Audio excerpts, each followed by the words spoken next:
Hello and welcome to She Makes News. It's Friday, October 11.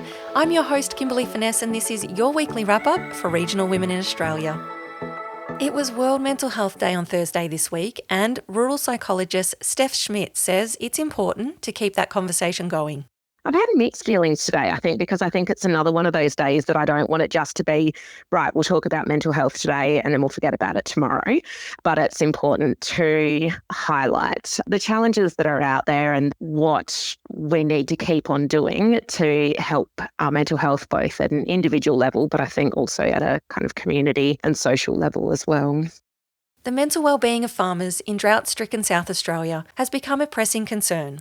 Steph, who is based 2 hours north of Adelaide, has been working to address the growing emotional toll that farmers face, particularly during one of the state's driest seasons on record. Pretty much all of agricultural South Australia is on very low or one of its worst years in terms of rainfall and drought. And then added on top of that, a couple of weeks ago, got hit with really severe frosts as well. So there's been really significant impacts to crops and livestock feed as well.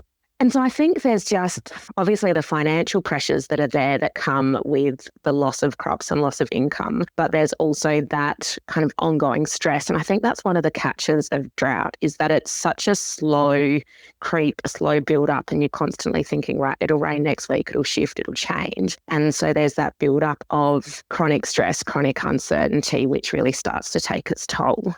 A farmer herself, Steph emphasises the importance of taking proactive steps to build our mental fitness every day rather than waiting for a crisis. One of her key messages during these challenging times is that you are not your farm.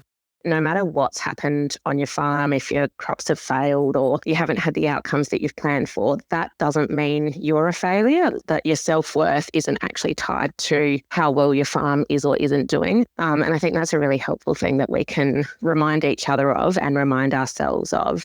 Steph also advocates for simple, actionable steps farmers can take to maintain their mental well-being, like engaging in small improvements on the farm and taking micro breaks. At the moment, my husband and boys are working on just doing fencing every day, and those little improvements that don't cost a huge amount, but you get that sense of satisfaction at the end of the day, and you're working on improvements as well. And I guess the other thing I like to share is just not necessarily getting a break away from the farm, but how you get little like micro breaks within your day. So it might just be as simple as like stopping and looking around you, because I think when we're on the farm, it's actually pretty spectacular views and that we get around us. So stopping and getting present to what's actually going on right now and stepping out of the head noise that goes on a lot of the time for ourselves. As drought conditions continue to worsen, Steph says the need for ongoing mental health conversations and proactive mental fitness remains crucial for farming communities across the country. As Rural Women's Day approaches, Jillina Whittaker is ensuring rural mothers in remote areas have the support and connection they need through 2 special virtual events.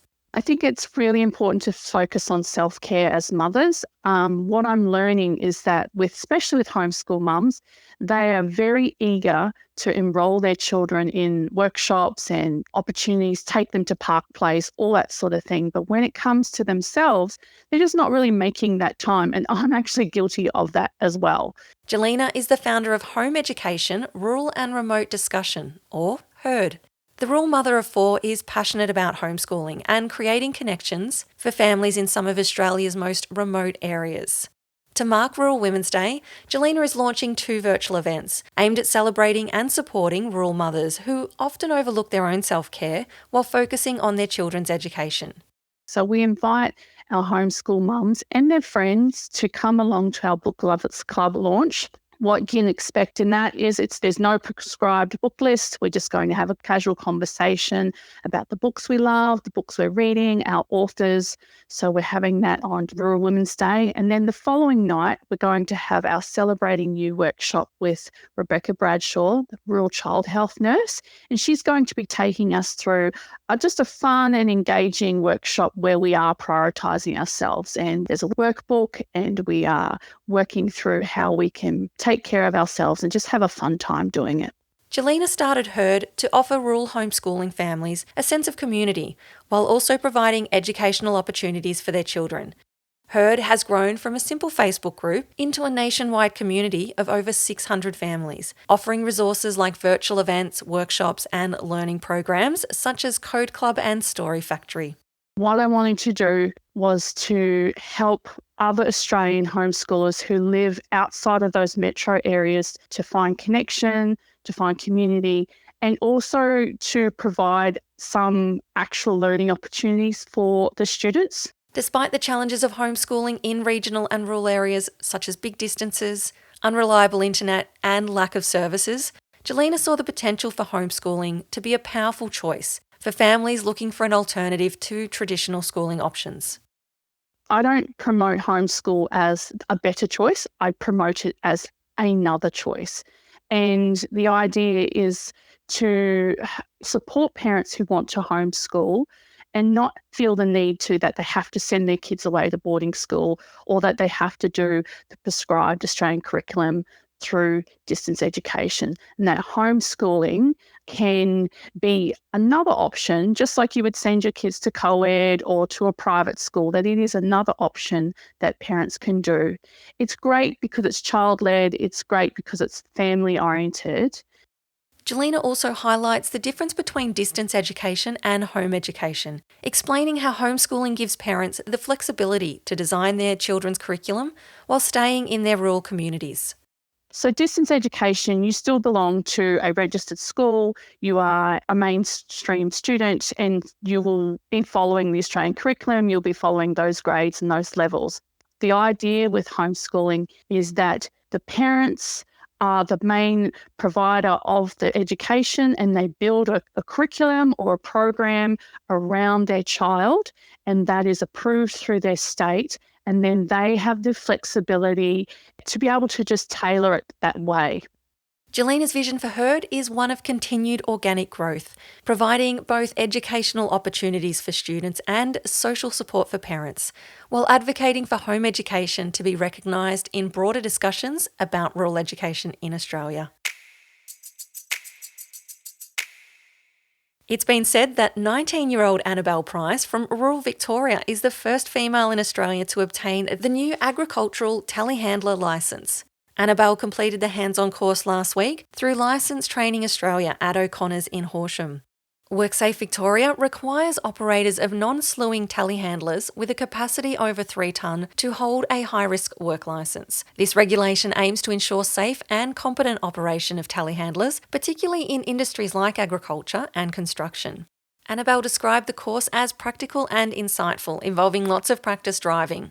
I did the course because it, one, helps me get a job easier, and two, probably gives me a bit more of an understanding about how the machine works. So prior to that, I had driven them a little bit, but it gives you a better understanding of the machine itself, like how to read load charts and the weight range that I hadn't previously been taught or didn't really understand. Now having a telehandler license, I can pretty much go and do anything in the ag industry with a telehandler. So whether that be shifting hay, loading trucks, anything like that.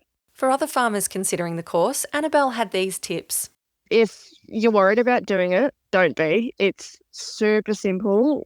If you go in there, read the questions, go in with an open mind, it'll be fine. Having grown up around farming, Annabelle is following her passion for agriculture by pursuing a degree in agricultural science in Wagga Wagga next year. For now, she's gaining experience as a shed hand on a farm in Ararat. Being a shed hand gives you the opportunity to meet new people and find out things that you didn't really know, like career-wise. And there's so many different options in the ag industry. It's so diverse and you can pretty much find yourself to fit in anywhere in the ag industry. And I love it. And her advice to other young women looking to pursue a career in ag? If you want to do it, go and do it. There's no excuse why you can't go and do the same as any other fella around. So just give everything a go. Now for some news headlines. For World Mental Health Day, Womankind is proud to launch One for One, a national campaign urging the state and federal government and private companies to invest more in the early intervention and prevention of youth mental health by providing young people with access to the Womankind app for 12 months. Why? Because in Australia, over 60% of young females aged 12 to 24 are struggling with psychological distress. That's more than half of every sports team, classroom and choir. Womankind founder Ruby Reithmuller says her foundation has already supported over 25,000 young people. During October, Ruby says every premium subscription to the Womankind app that the government or any company commits to, Womankind will do the same, one for one. Email ruby@womankind.com.au to learn more and get involved. Farmer turned filmmaker Layla McDougall is gathering insights on the impact of her film, Just a Farmer, and would love to hear your thoughts. Layla says the feedback will help them reach more people and expand the film into new markets. Check our show notes for the link.